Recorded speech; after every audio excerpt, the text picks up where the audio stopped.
Mbote lisusu bandeko nanga lelo le 4 janvier 2020 le 4 janvier eza mukolo to commémoraka les martyrs de l'indépendance eza mukolo mwa lelo ezalaka chômé et payé pona kokanisa ba oyo na biso bakufa ba oyo na biso bakweya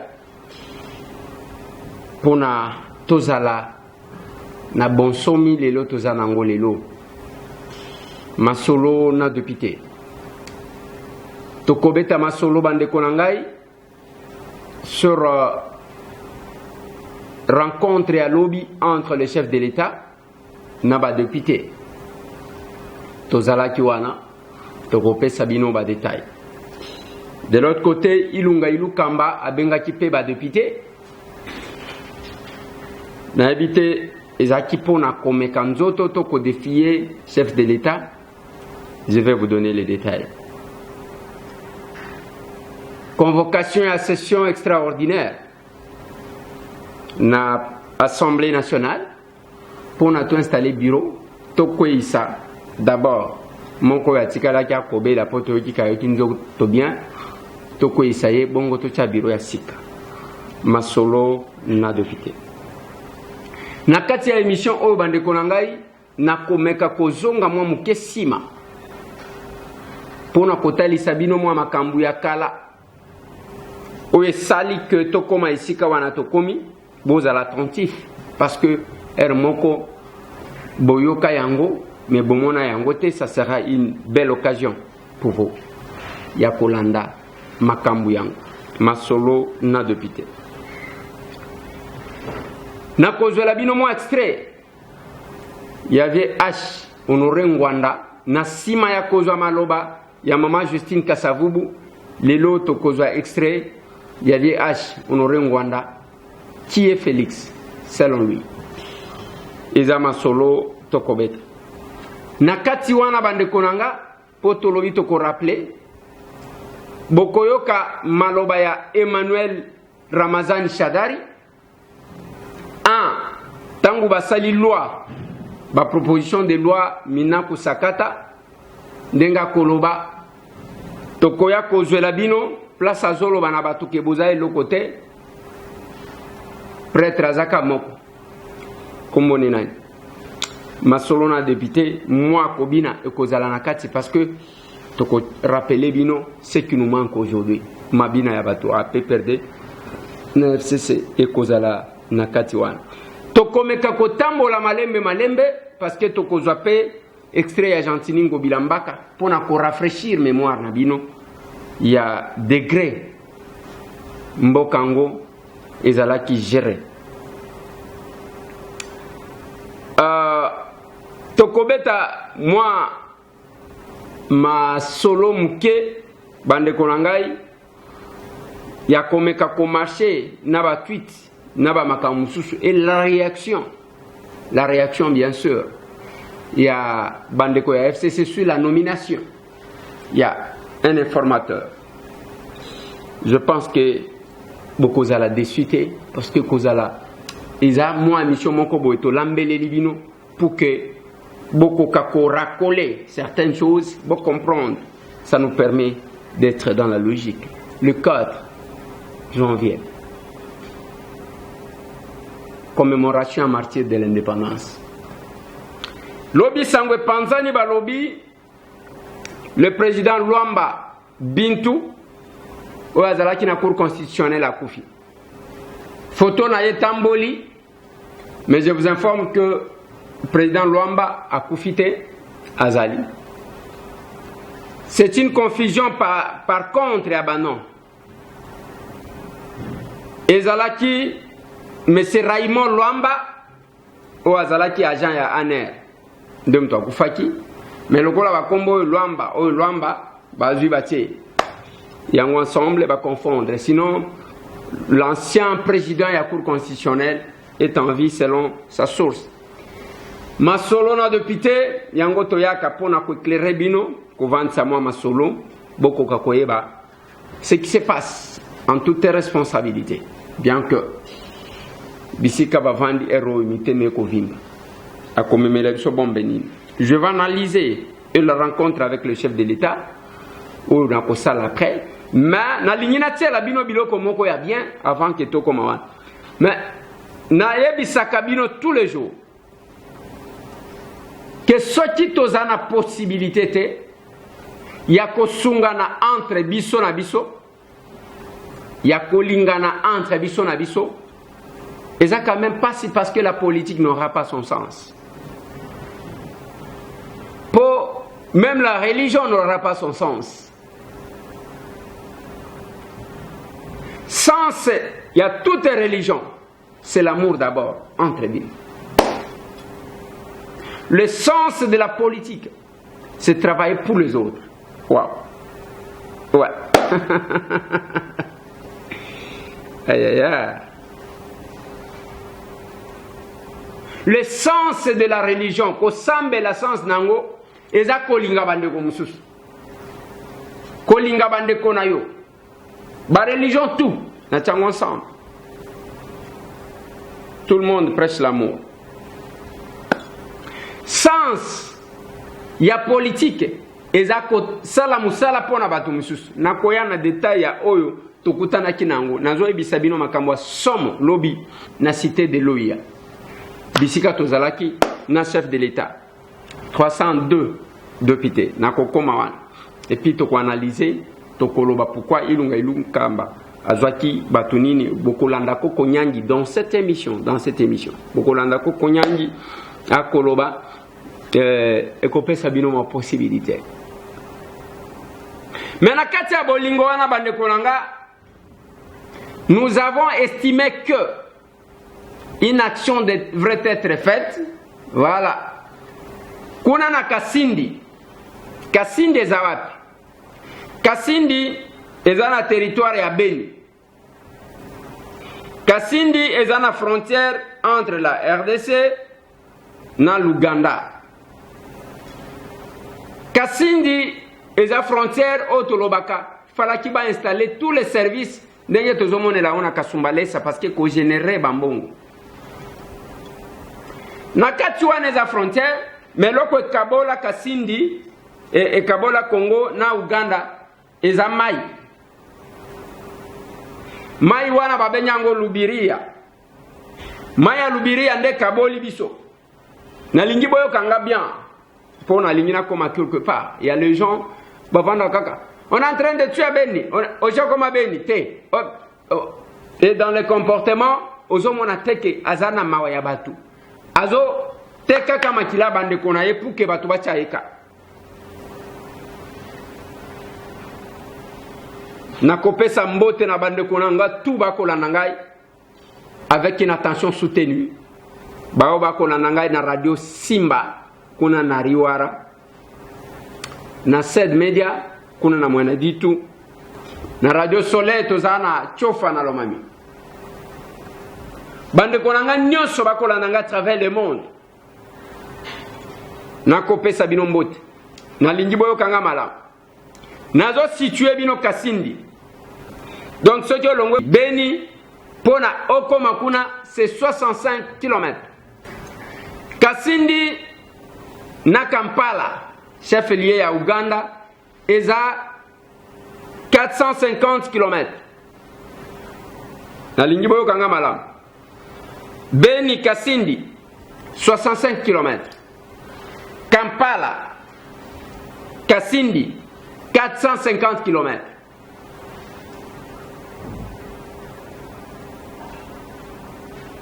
Nakati wana bande konangai nous avons estimé wana na pesu bino mo situation na lingina kota na likamu moko bo.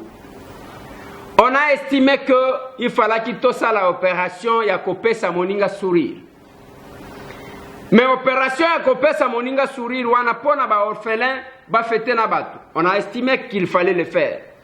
Na compte ya fondation Première Dame Denise Nyakero.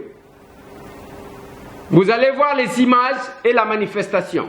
La fondation n'a même pas déboursé un seul rond. Elle dit même pas que Action Salima Kikuna. Mais nous avons fait pour honorer, un, la distinguée Première Dame, de deux, bana wana ba orphelin boko kako découvrir peke bana bazalaka kuna boko limbisa biso pour la qualité des images pris nandenge bazweli yango. Et cette dame oyo azaliko batela bana plus de 300 enfants bande konangai nakenda parmi ba orphelina nakenda na Kinshasa nakenda na moko nakuta 85 enfants 85 à 90 enfants. Bato bazo kokate. Pona bana wana kokate. Donc, baloba na biso saka loso, bachaka ngobu. Oh. Nanzungu moko. Pour que bana nyosu tu wana balia. Mais tango bazo cha sake mobima ya loso nanzungu moko. Et lambeli ekozala d'abord ndenge nini? Bana bakolia biloko ndenge nini? Mais na Kasindi cette pauvre dame a plus de 300 enfants. Na lingiboyo kanga bien. Mais na cadre à pesa moninga sourire, nous avons estimé que bana wana bako fetepe, bako lia mwa muke. Autant et salemi bisika mususu. To salaki ango na Kabinda na chef lieu ya province ya Lomami. Autant to sali ango kuna, mais kuna to bimisi fondation ya première dame. C'est pour combler les vides parce que bato ebele bakoma kakunate. Nena wokeni na Kasindi. Ebele bakoma kate. Il y a les commerçants qui vont là-bas, oui. Mais les politiques, les passent. On l'a fait, fondation même place Bazali va causer la surprise. Parce que même pas un rond n'a été déboursé quant à ce. J'essayais d'appeler Joël pour nous que nous faisons une action là-bas. Pour nous honorer, distinguer première dame. Action ça les makuna. Et ça a été fait. Je vous propose, à cause de ma propos, nakati wana, bokomona, bande ko ya eu de peste bayaki wana, pour na ko ya encourager, bande ko ainsi de suite. Parce que, et ça les mina un beau cadre. Na hôtel ya monsieur Albert Kamango, avec qui on a travaillé pour cette action, pour qu'elle réussisse à la malade. Mais ce qui est d'abord cadre na hôtel ango, oko kamwa, oko eba, kasindi ango, donc, les akanabato, yandengo. Donc, comment on a que, mutuana sala hôtel na bien, à sala boulangerie na bien, ainsi de suite, oko bunga, oko eba teke ozalia. Mais les gens souffrent. Pona nini bana baza plus de 300. Tout, ba place c'est tout. O ba ko boma kabat. Bogotanga. Babomina beni, boyebi même pas beni. Ni angone ngizali, izate. Bovani na bino ezaka. Babomina beni, abeni on tu. O ebité. Bana tout. Basignos. Bao bakima bitumba. Bakimaka parce que bisika babomaka mingi na Bulongo. C'est ça le grand centre entre Beni na Kasindi. Tous ces orphelins-là, bazaba orphelins parce que baboma ba papa na bango na ba maman na bango. C'est comme ça que cette maman-là azwa bango, azobate la bango. Ces enfants-là dorment na belle étoile. Tolingi, topé sabino l'ambiance, yandenge makambo salimaki et les interventions des uns des autres. Bolan.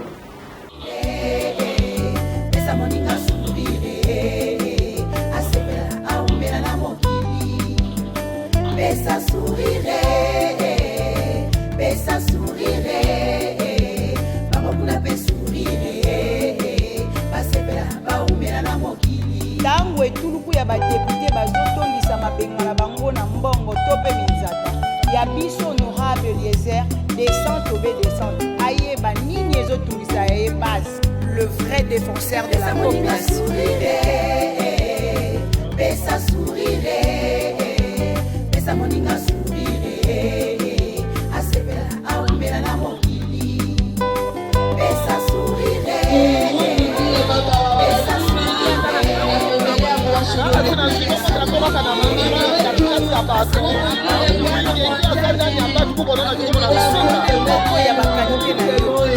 Yango koya kolatisa elamba mwana mokolo lopango honorable Eliezer Mtambi les jalons de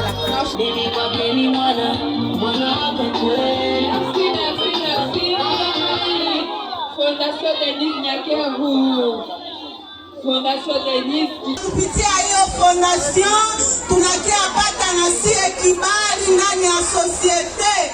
Sisi kama wajane wakasindi Lubiria groupement Basongora tunasema vraiment ongera mama Denise Nyakeru, vive la fondation Mama Denise Nyakeru, vraiment merci sana, bonne fête.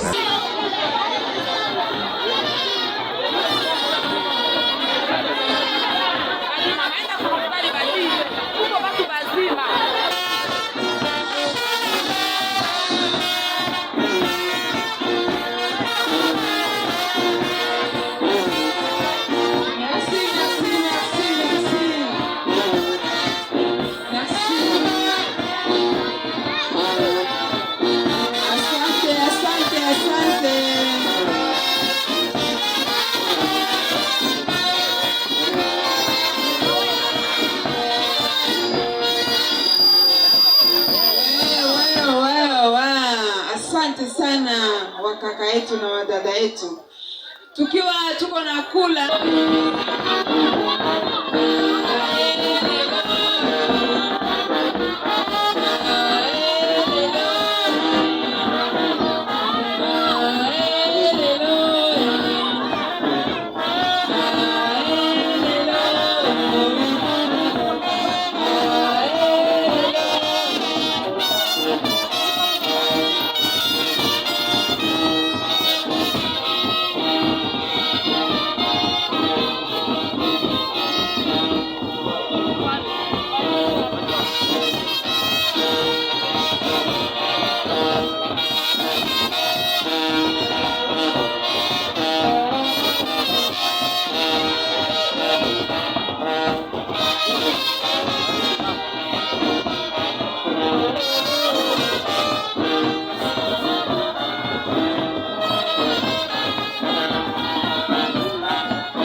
Nous sommes très touchés par votre soutien. Cela nous fait un grand choc dans le corps. Nous autres, nous avons perdu nos parents, frères et sœurs. Notre prière, c'est que la paix revienne pour que nous soyons utiles pour le pays. Nous voulons étudier comme les autres enfants dans de très bonnes conditions. Encore merci. Nous espérons que nous nous verrons très prochainement lors des circonstances moins tristes. Nous veillons de bonheur, de santé à vous et à votre famille. Nous vous embrassons, Maman Denise Nyakeru. Merci de m'avoir écouté. Bonne fête les mamans. Merci. Mama Muko. Tunafurahi. Mama Denise Nyakeru anatukulisha leo siku ya bonane. Watoto bonne fête. Munafurahi. Munafurahi mama Denise anatukulisha leo. Tunakula pilau na nyama. Mumpige mikono. Mumpige mikono watoto. Mimi nashukuru sana mama Denise Nyakeru. Ona leo unakumbuka waorphelin, baveve na badeplace ba mwingine ya Kasindi Lubiria. Mimi niko mama, mimi nachunga watoto wa orphelin. Orphelina yenye mimi naongoza iko plus de 300 orphelins. Vraiment mimi naomba appel, naomba assistance pour Fondation Denise Nyakeru. Watoto habana hébergement, habana nafasi ya kulala na masomo habana. Ndio mimi naomba Fondation Denise Nyakeru, mama première dame, usikilie watoto wa orphelin wa Kasindi. Huruma ukajengee hébergement, ukajengee na ekole. Na mimi nashukuru sana kwa papa Kamango mwenye anashimamia Fondation Denise Nyakeru hapa Kasindi kututetea kwenye iko. Mungu ambariki. Mungu kabisa mkumbuke, amfungulie milango pote kwenye iko napite kuna gonga. Fondation Denise Nyakeru Mungu aibariki. Iendelee. Accent mama Denise Nyakeru, accent akini cheva orphelin Kasindi Lubiria wa territoire de Beni tunateseka sana, tunakosa makao. Tunakulomba mama utujengee hébergement ekole ya baorphelin njo doléance ile yenye watoto mayatima banakuletea. Aksanti, fondation iendelee mbele na Mungu akubariki mama, ukumbuka watoto mayatima. Voilà. Pona bao bayoka ka Swahili te, nyonso ezali ko se résumer na kosala appel. Na distinguer première dame, kosala appel. Na chef de l'État, bata les sika wana ses enfants la bazakuna. Bazo tanga te, il fallait ki bazala ta na moi classe na bango, moi place ya bango kolala. Soki bana wana baza bien encadré te, suffit seulement bakoma boye, c'est tout, bakomi pe ba groupes armés. Na ba traumatisme bana wana bazwa. Mais qu'est-ce qui se passe? Pourquoi j'ai d'abord localisé Kasindi? Bande Konanga, les 65 km ya Beni Kasindi. Ole mutu, azo avion comme na Beni, azo mutu comme na Kasindi 65 km. Compte tenu ya insécurité, bato bazo préféré qu'aux avions à Kitina Kampala, à Sali, 450 km de route, comme Banzela na bango, ils asphalté, ko bandawana deko katisi, deko longwe na Kasindo katisi, Lubiria, Makadame bani place one, Tina Mombasa. Et de l'autre côté, donc, Oyo, journaliste Moko Aloba, de l'enfer au paradis. Uganda, ezana lolate. Eza pe na potote, eza na Afrique. Makadame bandi place wana na Kasini, na Lubiria, ti Mambasa.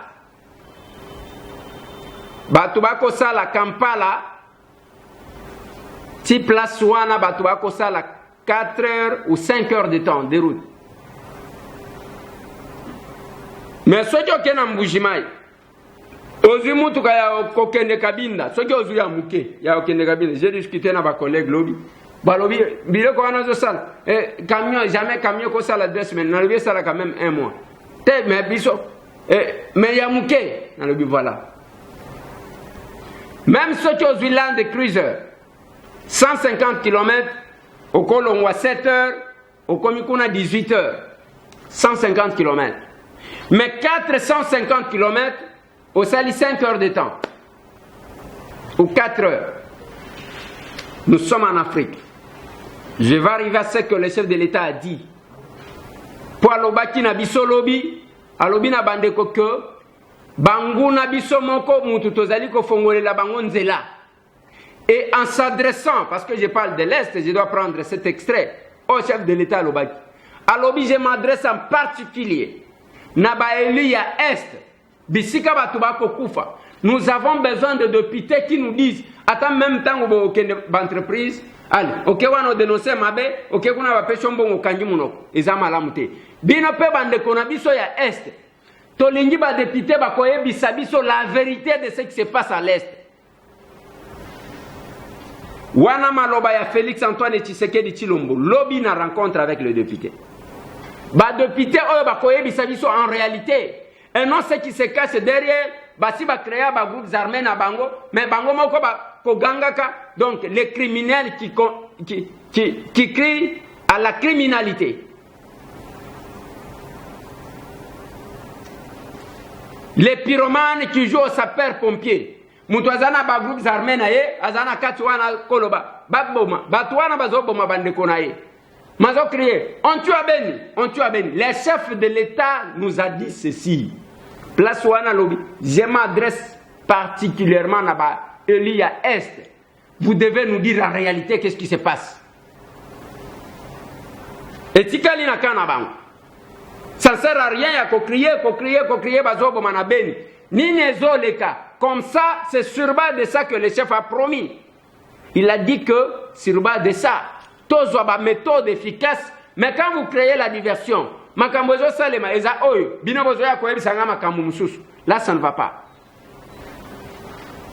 Il les a dit ça en présence de tout le monde. C'était hier, devant caméra. Compte tenu de l'insécurité, au lieu de 65 km, il y a Beni Kasindi. Mutuazo kende kokita na Kampala asala 450 km. Et mutuazo lo bana côté kuna sécurité makasi. À part peut-être accident ou bana kate ko sale manango surtout que la voie est asphaltée. C'est quand même compliqué.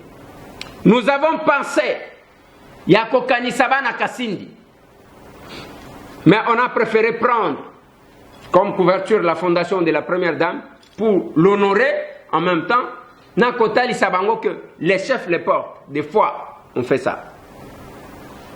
Et nous demanderons à la fondation de faire la suite. Kotongirabana Wanandaku, ça ne coûte rien. Yopende ko place au Vandi. Tolobi, nous avons besoin d'un autre Congolais. Au chef de l'État, il a besoin de réhabiliter l'homme congolais. Ensemble. À Lobi Nabiso, on doit écrire l'histoire de notre pays. Et c'est vous, Nangaï. Ça, c'est le chef qui disait. Il faut qu'on s'engage. Je dois écrire l'histoire de mon pays. Tout le monde n'est pas voleur, tout le monde n'est pas escroc. Nous quittons Zouaka. Même au Bandeko Baba Kisaka, nous orientons ça et pas battre. Il est quand même bizarre à Keba Pesho 100 francs à Moutou. Yo Kamati 100 francs à Nayonde au Moni à Yo passe au jeu utilisé.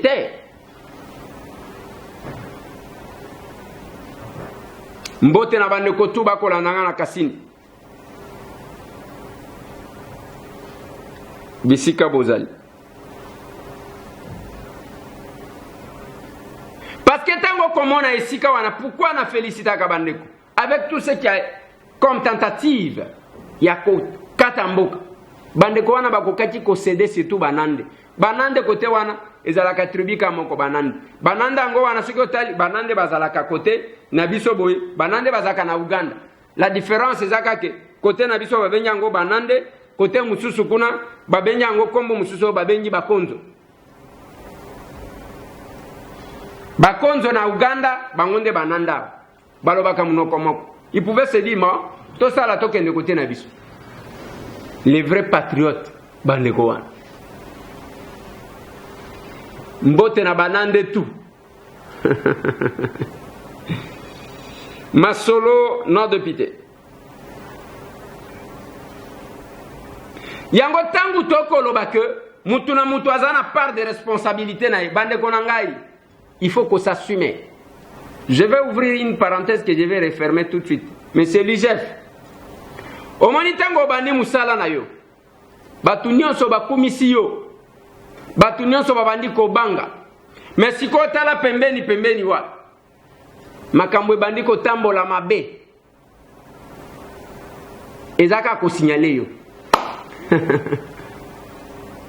Opération $5,000 comme ko salem. Pour connaître certains dossiers. Monsieur l'IGF n'a lobby opération $5,000 et bandi. Musala na yo banda chango kitoko. Batunyo so babandi kobanga. Mais il ne faut pas habituer de kota kaka siko opération $5,000. Au moins ne muteme betio. Okanisa jito ko yebate. Muteme bandi ko beta bat. Monsieur l'IGF enquêter au koyeba que monsieur Tambo alobaka boité alobaka na mupepete pour un dossier leka $5,000. Monsieur l'IGF n'a refermé la parenthèse mais vous a informé. Masolo n'a de pité. Convocation à session extraordinaire de l'Assemblée nationale. Toko sala nini? Toko kweyisa moko atikala ki ya biro ya kala. Après toko tia biro asika. Lobi na pesa ki message. On adressa ki na honorable Jean-Marc Kabund pour que vidéo tikala. Na ndekonanga Augustin Kabuya, secrétaire général ya UDPS. Na lobi, c'est vous qui êtes à l'oreille du chef. Binonde bozali pembeni ya mokonzi. Et chaque fois que ba nomination yaka chef de l'état tinda kango na parti na parti wana botala bolongola ba oyo bomonaka ke bosepela na bango te botika ba oyo bomonaka ke oyo bakotikala. Ça c'est clair. Et là on a lobby wana na kosite. Mais bosunga sinon les 37 ans il y a lutte et kozala sali et kozala eloko kaka ndengwa. On doit sentir. J'ai aimé ce que le chef de l'État nous a dit hier. Alobi, na kozwa ba meilleur d'entre vous te, mais na kozwa les déclencheurs, les catalyseurs. Il y a que ceux qui va déclencher mouvement et changement. Parce que changement wana, il ne faut pas que etikala. Changement. Etikala kaka changement. Na munoko. Ezala un changement auto-Covid. Nous sommes au moment de tractation. Tractation yangoyo. Bao bako yaka komona bino na butu bazali. Bao bako yaka na moi bazali. Bao voilà, natindelo moi crédit. Bazali. Nyonso tu wane zali. Eto ebi yango. Mais c'est le moment de faire une bonne sélection. Est-ce que M. Tambwe parle pour lui-même? Hein? Parce que nga mon côté na kosala gouvernement, nga mon côté na kokota parmi les mandataires, parce qu'il y a la place pour tout le monde. Tal, bozali l'un espace mounen. Na bureau et assemblée, quelques-uns d'entre nous seront récompensés, mais kotia mutunini. Botie la biso batu lokola bato botia kite ya ke parce que tangu tozaki na poto na sombela ka Félix et Sapatu alors okomi kuna akomi mokonzi. Il y a un collègue alobaki na bango. Alobi na chef de l'État avant ozwa ba master na yo oba utaka soki wapi bandana na biso. C'est le collègue Massanga auti na FCC.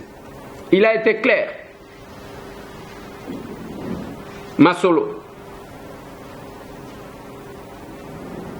C'est le moment. Ce n'est pas ba gift wana ba ko pesa bino ba cadeau ba pesi. Oh, ces jeunes a memeli au cravate. Oh, président a memeli au champagne. À cause ya champagne, il y a cravate, il y a sapato to chaussette. Soit mutuka.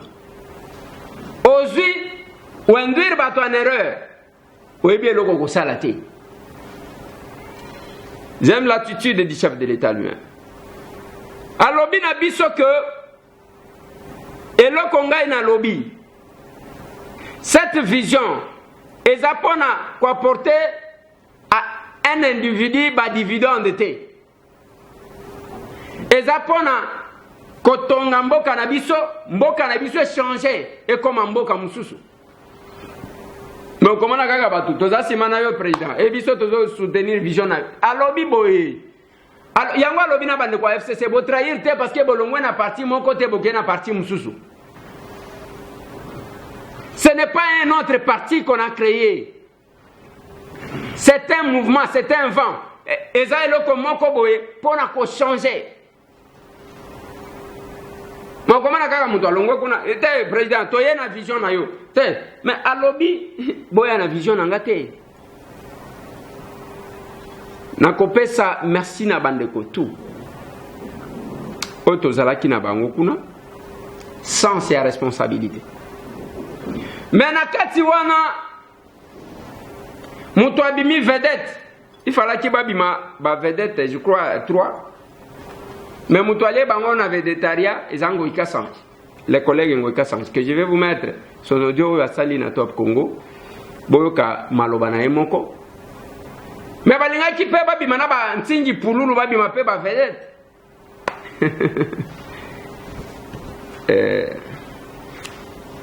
Tous wananu honorable Ngoïka Sanji parce que pour naye yenda zalaki vedette ya makasi tous wa maloba naye avant que tout développer Son Excellence Félix Antoine Tshisekedi Tshilombo à la tête de ce pays comme président de la République. Et donc, ma base m'a interpellé pour dire suivez notre volonté. Voilà pourquoi aujourd'hui, je suis allé répondre à cette vision auprès du chef de l'État. Vous avez définitivement tourné le dos à l'autorité morale du FCC, Joseph Kabila.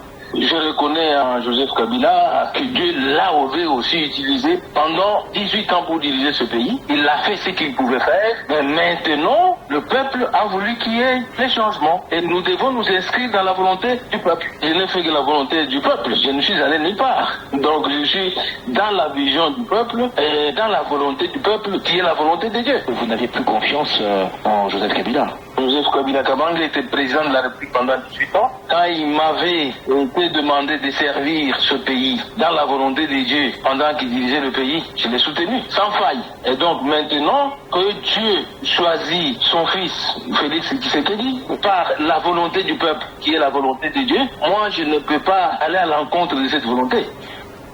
Je pense que Bolandi, mais Bozwana nous tweet, tweet. Ouais. Wana lobby, je quitterai Joseph Kabila à ma mort. Est-ce que to kanisaki alinga kufa alinga kufate? C'est ça aussi les politiciens congolais. Mais nalingi kaka na souligner une chose. Bande konangai. Nazalaka trop jaloux na ce qu'on appelle la politique parce que za classe totanga. Moi, Constance, et puis ça va bien. On ne va pas rejeter Bat. Mais même tant que Batou Boko, le Baboko, ça la bémission, que le parole ne s'envole plus. Et Tikalaka, parce que Batou Babombaga. Maintenant, il a reconnu que Félix, c'est la volonté de Dieu. Et moi, je savais que Akosuka Kawan, Atasoki, parce que a infiltré parce que personne qui avait confiance en lui hier. Personne alors. Mais moi je savais que à Kokomawana Ponanini, sa base électorale les a Kassai, les a Mujimai. Yoko banda kwa attaquer Félix ou attaquer Tshisekedi tongo midi poko okoni atakuna te. Yango moni tango akendaki mabanga moko alia kuna. O babenga kuna tatu Pierre. Alingatia comme un apatride politique, sans base électorale, ni na Kisasa Awa, ni Epana Bango. Et comme conséquence, Azongi, Obalobaka, Mvula, ou les Gelakalumakwa. Bienvenue, chers collègues. Mais prochainement, il faut éviter Yakozala Mukala, les Amalamute. C'est un conseil public.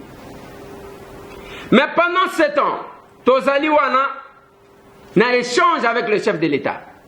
Ilunga ilukamba na ebite soki alingatia mekanzoto soki nini. Abengi pe ba député alobi ba député ya FCC bakende pana ye. Ndeko moko alobaki wana ke bon batinda la police. Batinda la police ekende ko panza parce qu'il veut saboter le chef de l'État. Tolobi dosé. Et le gwezate, il va mordre la poussière. Soki biro mabunda ba oyo ya biso donc ba collègue na biso ba kwei ka ilunga ilukamba ekozala tala eloko moko te soki mabunda ezalaki match d'entraînement kaka ilunga siko tangu balandi na lingi na proposer bino bolanda Koko Nyangi qui parle de cette rencontre nazwa ngo epa bande konanga ya Top Congo.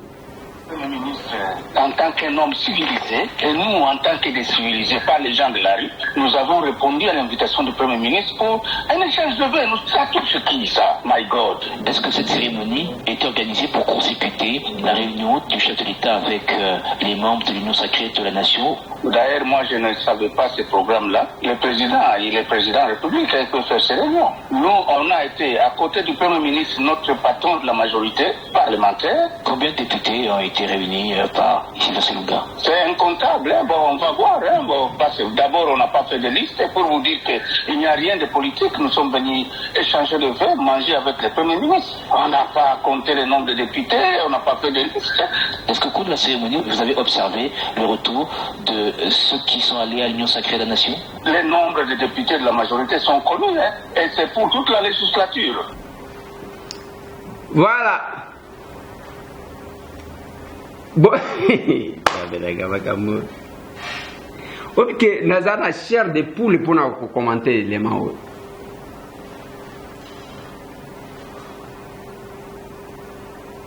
Tangu babengi batu bamoni ke batu bayete. Oh babenga kinde pour échange de fait et pas ba président ya ba groupe parlementaire. Ba kalonji oji kalonji. Aza président ya groupe parlementaire. Azanan. Vous avez mordu la poussière.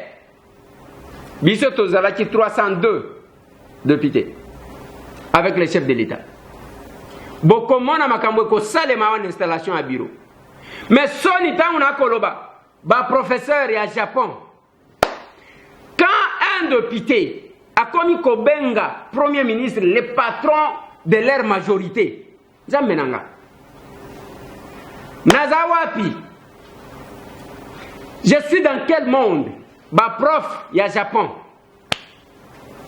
Un député, Azobenga, premier ministre, qui est l'émanation de l'Assemblée nationale, Azobenga, patron et la majorité parlementaire. C'est-à-dire, il ne peut pas le contrôler, il ne peut pas l'interpeller, il ne peut... Donc, a commis Penzam Kala. Et il remplace tout de suite Joseph Kabila par Ilunga Lukam. Ils sont en débandade. Ils sont en débandade. Sony, ngana ebité bande konangai. Ninge to saliboui. Ezana biloko mususu biso batu tobota tozana bana. Makambu mususu na ko sala te pona konore kaka bana nanga. Bakoya ko la tsabana nanga musati. Nanze. Ah, votre papa celui-là.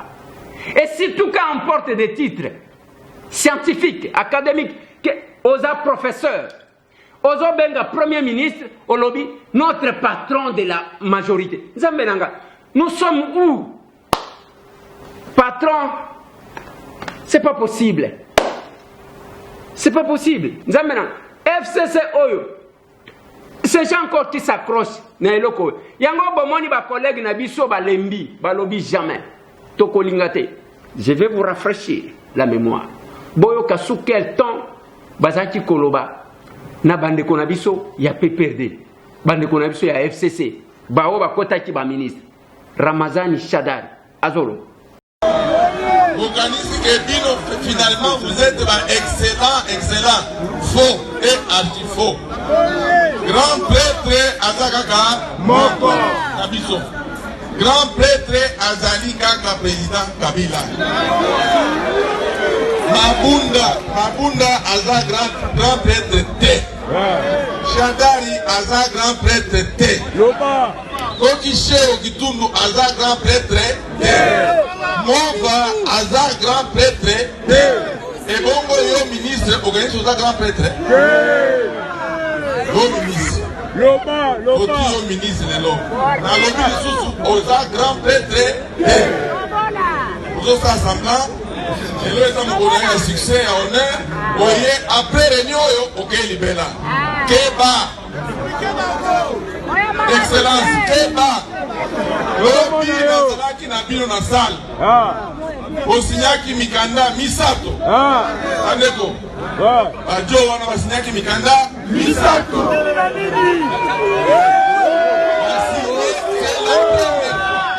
C'est la première fois. Le ministre avant Kota, en stratégie d'habitude à PPD à Sika, ministre a signé un document. Voilà. Boye Bisanga. Moutoza danger à Zakaka Moko. Nani Kabila. Yebisanga dans une société. Donc, quand est-ce qu'on servira la République? Batata Mibimba Bakenda Kuna Pona ko servir. Yango Zomona Bachame une photo ba Fukamaneba. Batu ya modèle wana. Batu ya modèle wana. E bande konabiso. Nakati wana boyoki maloba lobi. Alobi to sale loko to tikala jamais ko sala. To faire signer bango 3 documents. Les gens qui vous prêchent aujourd'hui le respect de la Constitution. Où est-ce que c'est écrit que quand un ministre veut entrer, il faut faire signer un document? Bas spécialiste. Il nous brandissait les accords. Tokobimis accord, Tokobimis. Félix a beti. Ti lelo tokoze la accord. Balo bakango li susute. Accord ezawati. Bango ba spécialiste ya ko faire signer ba document. Lelo ba ministre ango bo faire signer bango 3 documents. Bango wana ba kolongwa ka moko. Où sont les documents? Total qui va prendre acte de ça. Les 3 documents, les 3 documents là sont constitutionnels. On doit respecter la constitution. On doit respecter la constitution. Bozana kanzabino ndenge bozawa. Les 3 documents. Allez, boké pas Félix, botiele manduki. Allez, signe accord. Ok, a signé accord. Bobi misa tozo c'est l'accord wango. Tozo c'est la tililou. Ba spécialiste à faire signer ba document. Et puis vous dites on doit respecter la constitution. Et tant que vous allez kosoba bato ndengwana. Okomona ke na banzembo na nyonso sur l'homme de Kabila. Suivez-moi ça. Oh Joséphine, oh Kabila, oh Joséphine, oh Mingi Mingi Raïs, hey Seigneur.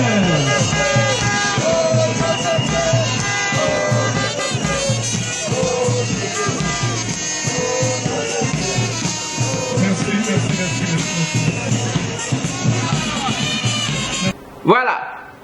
Moussala Yangoan. Et puis, na moi danse ya Yandre Oyo.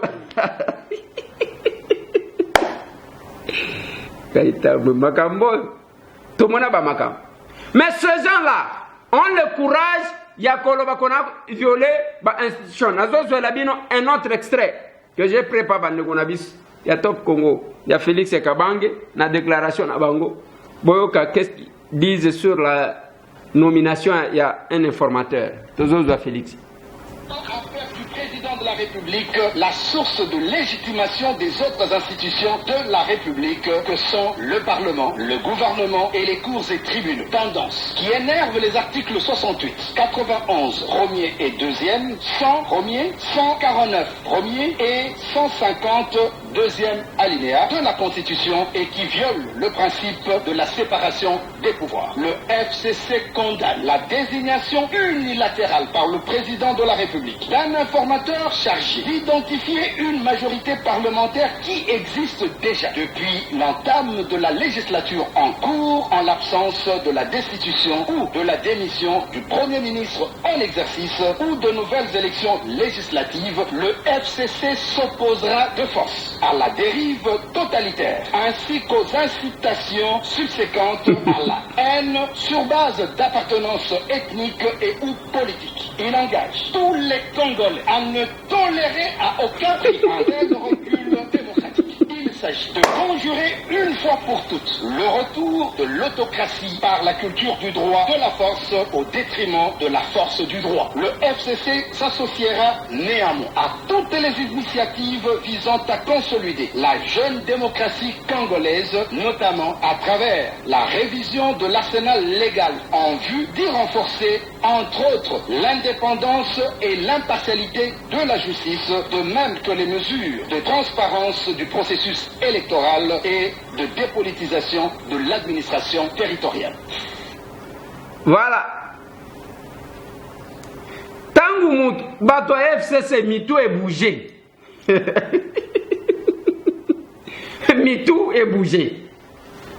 Tangu tozolo banake vouloir faire du chef de l'État source de légitimation. Mais yo bakate. Yebisanga isokia te mokoloto te bokozala watu. La plupart ya makambo ifacha mokoloto. Yangolo bia lobaki na biso lobi tala tangu bazo benga bino wana o bakopesa bino mo soki bapesi bino mbongo bolia parce que za mbongo bayibaki. Mais il faut boyeba. Bazo benga bino parce que na koma ki na niveau ya kodissoudre te. Soki na koma kana niveau ya kodissoudre parlement. Balinga ba benga bino lisusu. Et puis tangu Félix Kabaga zolo bawani. Azolo bele FCC o wapi. Tozaki na Jean-Charles Lokoto a eu parole au nom ya ba député ya PPRD. Ba réunion sacrée.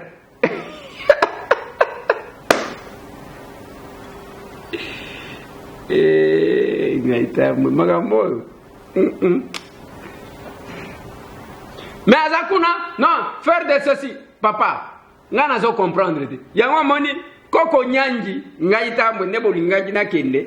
J'avais dit aux gens je suis de l'opposition parlementaire parce que na ko sangana na ba koko nyangi te na ba nanité.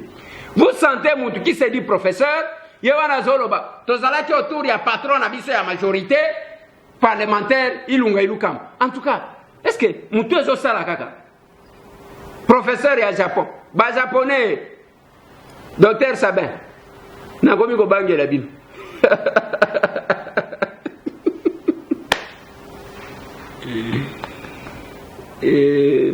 oya etumbane liezero pikape nazo comprendre te ezokamwisanga ba degré oyo donc ozo sentir nalingaki nde bo sentir boyoka quand même réflexion ya bato est-ce que mutu ebeti te masolo no de pite mais bato yango batu nini Gentili Ngobila Mbaka nengo komona Yandra kobina wana azobina batu nyonso le au sommet Yandre le au sommet bako yembaka le au sommet tout le monde a chanté. Guy Matondo est en prison. Il faut qu'on ne pas y agi. Même les journalistes, il n'y a pas y agi Matondo. Bazo Kumisa. Lelo Akolia Vungure Yemoko. Ponani. La révélation et de Gentili Ngobila Mbaka. Bozo. 10 mai Oyoyo. D'ici un mois. Tokuti ville à Kinshasa, l'état de lieu Tosalaki. Tokuti Banyongo et Belé. Na ba banque nyons. Combien? Combien, gouverneur? Pour zolo ba kino a photo et ba vérité. Na si ça malobate. Tokuti Banyongo et Belé na ba banque nyons ezali. Sauf la banque BCDC. Oyo tokuti nyongote. Ba banque nyons etikali. Banyongo et Tondukuna. Banyongo environ plus de 60 millions. Nyongo ya makasio tokuti et dans la banque UBA. À quelques jours il y a une élection présidentielle, na ba élection ba député. Bazu Nyongo ya 14 millions de dollars. Pas seulement weekenda to éviter. Situation tokuti na ville. Tokuti, bah, fonctionnaire, 36 mois, il y a un paiement. 36 mois, bah, foutamagati. 36 mois, il y a barrière, hein. C'est pas de façon continue parce que l'équipe, on a quand même 12 ans. Hein. Mais très souvent, on a un crédit revolving, malgré le crédit revolving, on et pas bah, fonctionnaire mais la grève bano salama mingi peut-être bino bano landate ba pandisango bano zipa miso mais la grève bano salama d'ailleurs tant commis ils sont venus réclamer ba du na bango ba rire na bango ba senga bango mais depuis biso de koti et là na sanza mo côté oyo bango bazui salaire na bango te systématiquement chaque mois toza au futa bango tokuti ville de Kinshasa ezali mise à l'index. C'est-à-dire que opération moko bancaire et rosa mana vilte. Parce que Nyongo et Tondi et Belé partout. Ville à Kinshasa, Togo ko crédit de mon côté. Donc il y a un acte de sabotage ou il s'armaki ou il biso to hérité. Voilà. Yangwa. 61 millions de dollars bazuika. Alobi ba uti ko 14 millions awa. Yandra zali sous gouverneur de bazuika 14 millions de dollars. Bon quand mbongo ndenge zokin. Bon mbongo wana soki tolobi to sala bilanga lelo. Tozo ata 15 millions de dollars. Ya tocha kaka na bilanga. Bande konanga. Toko kata bilanga ya modèle nini? Pona kolia. Toloba pona kotonga ba classe. Ko sale la bana ba ban.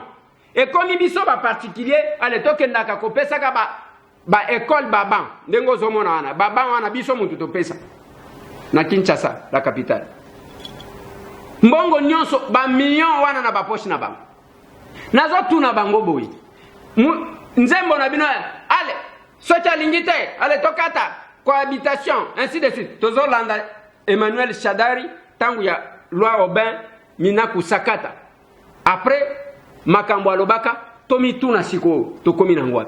Le Parti du peuple pour la reconstruction et la démocratie, PPRD en sigle, a suivi avec indignation les événements malheureux d'une milice d'un parti politique se réclamant du pouvoir, événements, disais-je, qui se sont déroulés dans la ville de Kinshasa et Lubumbashi en marge de l'examen par le Parlement des 3 propositions de loi portant sur la réforme de quelques textes de loi judiciaire en vue de leur conformité à la Constitution. Cette milice a allègrement pillé, vandalisé, détruit, saccagé les biens des particuliers sans une raison valable,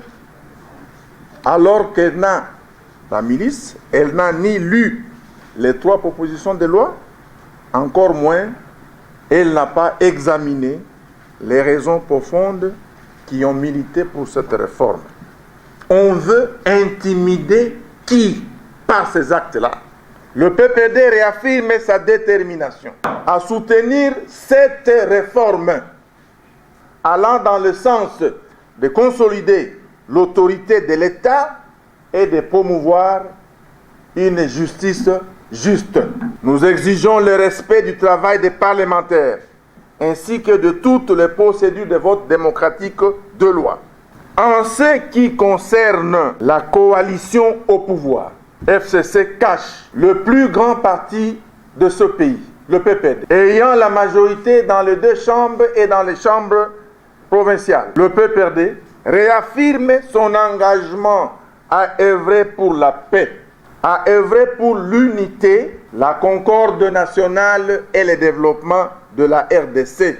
Mais si les partenaires en coalition ne veulent plus de celle-ci, qu'on nous le dise en ce qui nous concerne, et pour la paix, s'ils ne sont plus d'accord avec la coalition, nous allons tirer immédiatement les conséquences constitutionnelles qui s'imposent. C'est-à-dire aller tout droit et sans hésitation dans la cohabitation. Voilà. Azaka, on ne peut pas nous intimider. On ne peut pas nous intimider à basse voix. C'est quoi cohabitation? Nous allons à la cohabitation. Cohabitation est bungi. Accord est bungi. Botikali na nini? On ne peut pas nous intimider. Ah voilà. On ne peut pas nous intimider.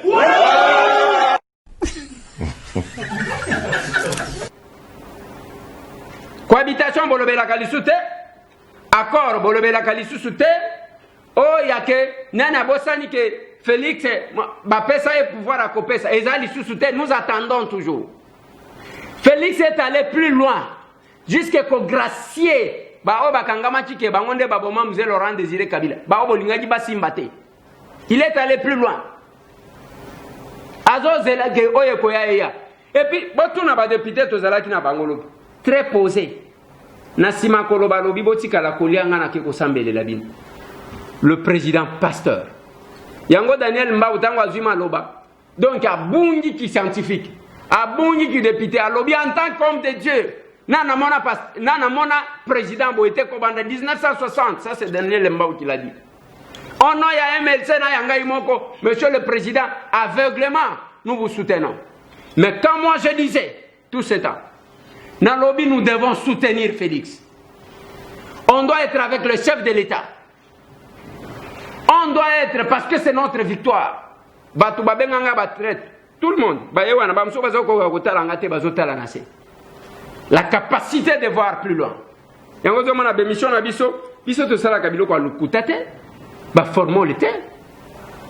quand je parle de quelque chose,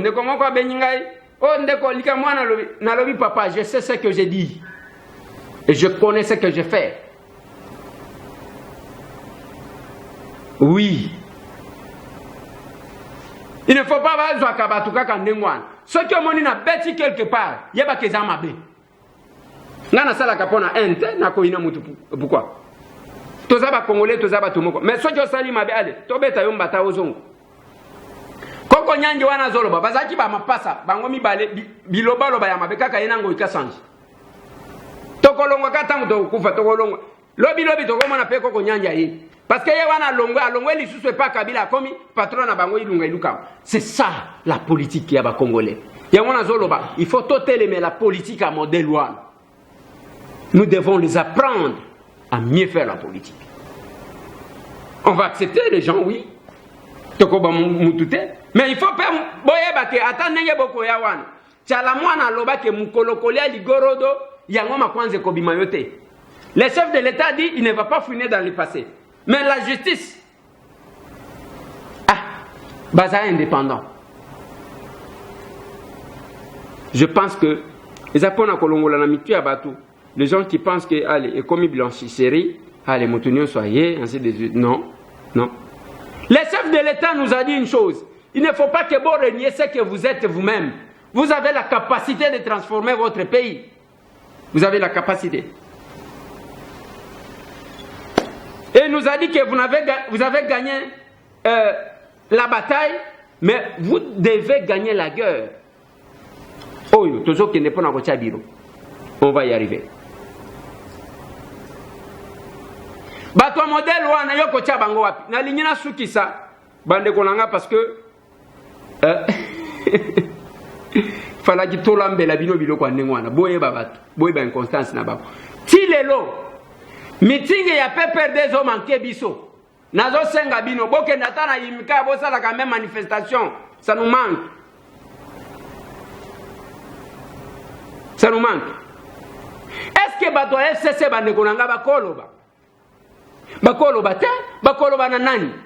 Même tango bomona ki monsieur l'abbé Chaud le bakenda ki bamoni Joseph Kabila bakye komona. Eza parce que baza basali na nzambe. Bakoloba te, nana mona ba démon lokola bangote. Je vous mets un extrait. Place bazo arrêter ba stratégie bakota en église catholique, bakanga basango, basala bango bisala sala. Voilà ce rappel. Kobeta te. Au monde il s'en va la sultane, au tien au nom du père. Quand est la sultane?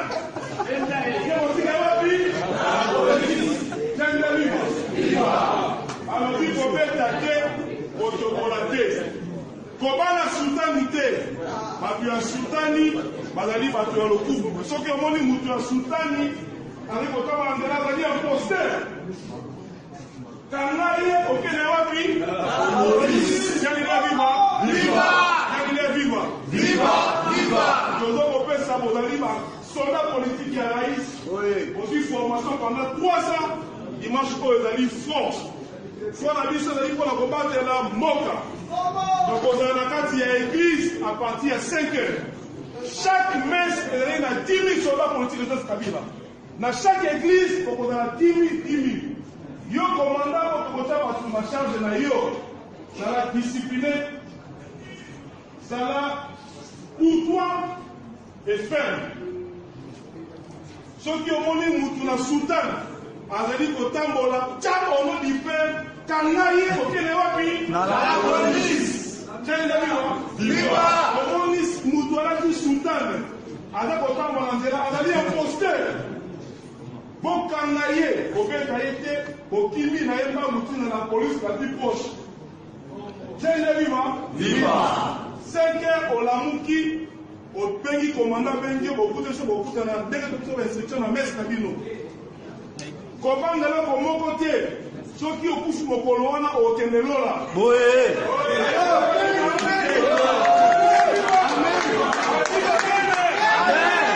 Dites Amen. Amen. Ceux qui ont poussé mon colonne au Kenelola.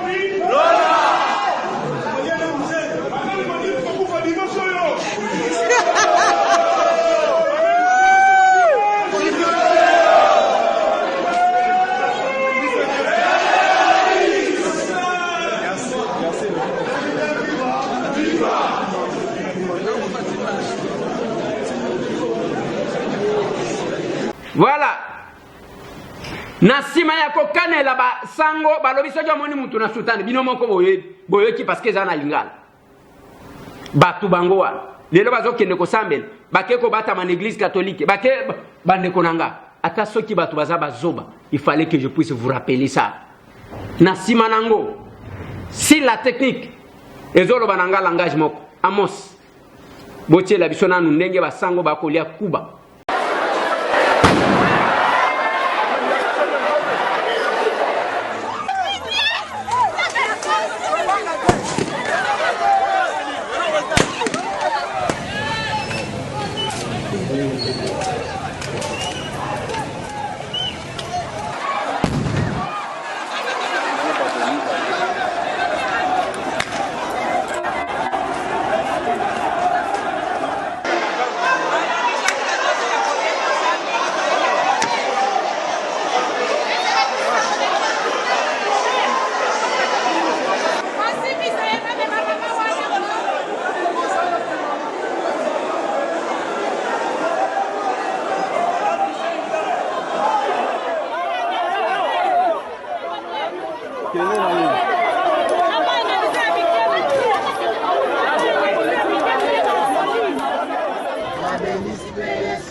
Voilà. Voilà. Et biso batambo tozalaka na terrain. Ce n'est pas que babete la biso. La plupart ya ba image ya marche o etambolaka.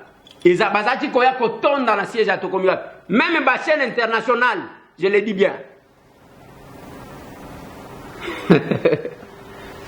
Yango na lobaka na batu toyebani. Na combat toyebani parce que tango zoma na batu bazoloba. Lelo soki tokoti to soutenir eloko yote. Biso batu to sala ki d'effort. Yango na zoloba na bavie na ngali sanga. Na lobi système ya finga babenda yo wane cecili. Zonga parce que na ba marche yo moko yebi combien de marche. Awa tango okangi yo chomona mutu okangi nini ya pembe ozokende. Et ça c'est les fêtes. Ozoke marche. Marche ya boyi. Osala yangota. Viens nga Martin Andimakaye. Tango azalaki soldat du peuple. Parce que tozalaki zalaki naye. Martin Fayoulou m'a dit. Oui, côté wana Andimaka vient nga. Et tout ce temps, je ne cesse ya kobonde la que vient nga Martin. Kolanda bato yote bazanzinga nzinga, jamais au bundana bango. C'est le moment de sauver notre pays. Le moment de sauver notre pays. Pourquoi sauver notre pays? Parce que même Oyo Bazalaka contre Félix, même la famille Tshisekedi, Oyo Bazalaka haine. Mais, balobi quelque chose. VH, Honoré Ngwanda. Nazotia Labino, Boka Malobanaye. Je voudrais dire solennellement à Félix Tshisekedi qu'il est, pour l'instant, non seulement le Congolais le plus dangereux et le plus nuisible pour la République démocratique du Congo, mais il est aussi potentiellement le seul Congolais susceptible de faire tomber en un seul jour et par une seule décision tout le système d'occupation dans notre pays. Il est aujourd'hui à la croisée du chemin de l'histoire du Congo et de son propre destin. Soit il restera le plus grand traître de l'histoire du Congo, comme le maréchal Pétain en France, soit il inscrira son nom en lettres d'or dans l'histoire du Congo comme le leader congolais qui a sauvé la République en ébranlant les institutions de l'occupation par une seule décision. Mais saura-t-il prendre cette décision? C'est lui seul qui peut nous donner la réponse. Voilà. Soki VH Honoré Ngwanda lobi et tozaka na Congolais moko. Félix, c'est le seul Congolais. Oazana makoti ya kokweisa occupation pona bino batu bondimaka occupation. Mais pourquoi ne pas soutenir l'unique personne, la seule personne, ngatem tunalobi. Ngatem tunalobi. Yangoyo. Je voudrais dire solennellement à Félix Tshisekedi qu'il est, pour l'instant, non seulement le Congolais le plus dangereux et le plus nuisible pour la République démocratique du Congo, mais il est aussi potentiellement le seul Congolais susceptible de faire tomber en un seul jour et par une seule décision tout le système d'occupation dans notre pays. VH Honoré Ngwanda. Ngatem tunalobi. Parce que boumé la kate musala na bino kofing. Yo orobio za muta parko apareko soki ndenge namona ka okomona mutu moko atindeli ngali. Soki mamani ba mama ya apareko ba finge Eliezer. Ata soki ba fingi ngali. Ngana za mwana na bango. Où est le problème? Ba komona ngana ba niko sala polémique na ba mama. Ba o batinda ka bango na ndenge batindela ka bango qui n'ont pas de respect ya ba tu akoloba ke bazaba makangu nanga. Ça c'est autre chose. Je n'ai pas le temps pour ça. Soti Honoré Ngwanda lobi que ezana mutu kaka moko qui peut renverser l'occupation. Honoré Ngwanda est encore vivant. Mon vieux, viens nanga H. Viens Honoré Ngwanda. Comme vous avez reconnu, vous reconnaissez ça, c'est maintenant le temps de soutenir moi Nanabino. Je pense que c'est logique que ça. Si on doit reconnaître que tozaka kana mutu moko, tozana elombe moko, capable à renverser occupation. Boko sala lisusu ba vidéo bo corriger. Ngande na kena koti na munoko ya VH na lobi lo baboy. Parce que na tchaki ya maman Justine Kasavubo agitation koti so gineni. Mais là, c'est Honoré Ngwanda qui dit. Soki tozaka na mutu moko, qu'est-ce qu'on fait? On doit être avec lui. Ceux qui bozana yete, parce que manko a koti ko renverser occupation yewan. Ceux qui bozana yete, donc vous travaillez pour l'occupation. C'est logique que ça. Na lobi boy. Ceux qui bozana oyo VH Honoré Ngwanda lobi que manko a koti ko renverser occupation. Esaïe Félix bozana yete. Donc bozana ba occupant.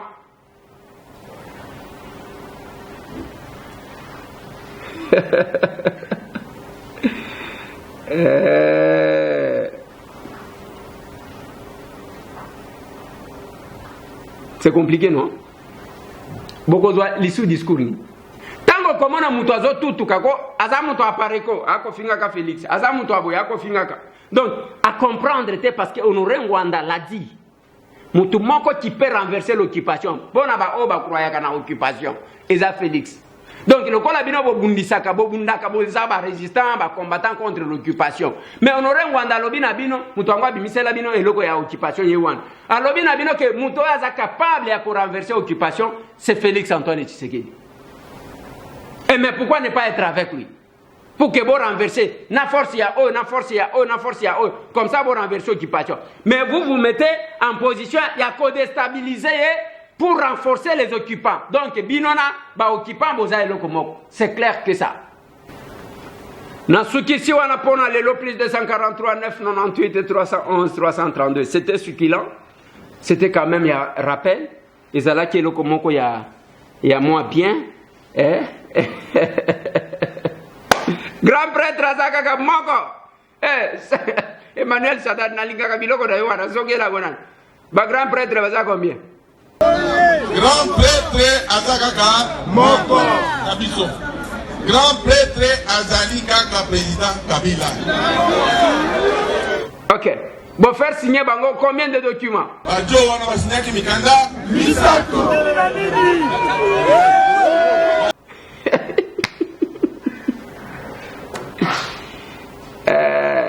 C'est pas possible. Nasuki si wana bande konangai. Talaka kasino tokolala tilo biao. Kanisa kande konayo, songande konayo. Biso ba Congolais to lingana. C'est le moment. La politique sans kolingande konayo, eza yangote. Et on ne va pas en politique pour s'enrichir. Ya muke tango zozwa mwa eloko muke kabola na bande konayo. Tika kozala papa bonheur ka mikolo ya élection. La religion. Ezaka kokota jeune prière te. Kokende ngomba. Kabola na ndeko na yo. Ata sojo ye na nzela monsieur Tambwete. Te. To uti koloba na bino to sali quelque chose to sali na Kasindi. To salaki na Goma. To salaki na Nyiragongo. To sali na Kabinda. To kobongisa ya kosala na Mbujima. Mena Kinshasa to sala kasalaka.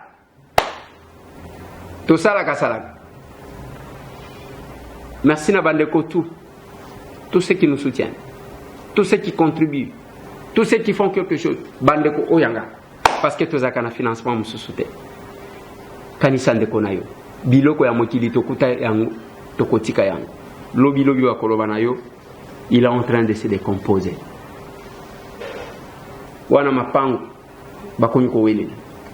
Ba mituka, ba kontake basi babombi. C'est compliqué. Babijou koye banzele ko kendete. Plus 243 998 311 332. Masolona député. Tokutana lobi. Nasiki sabino elogo eyeli biso lobi. Nzoka nde ba montre to lataka. Ba montre komaka ba fantasy. Tokoti lobi tellement que baloba ki totika ba téléphone libanda. Siko tokomi koluka, tokomi ernini. Oya tala. Oh yanga ezana pilte. Oya Allez, de mon ami, lobby lisusu de mon ami, merci.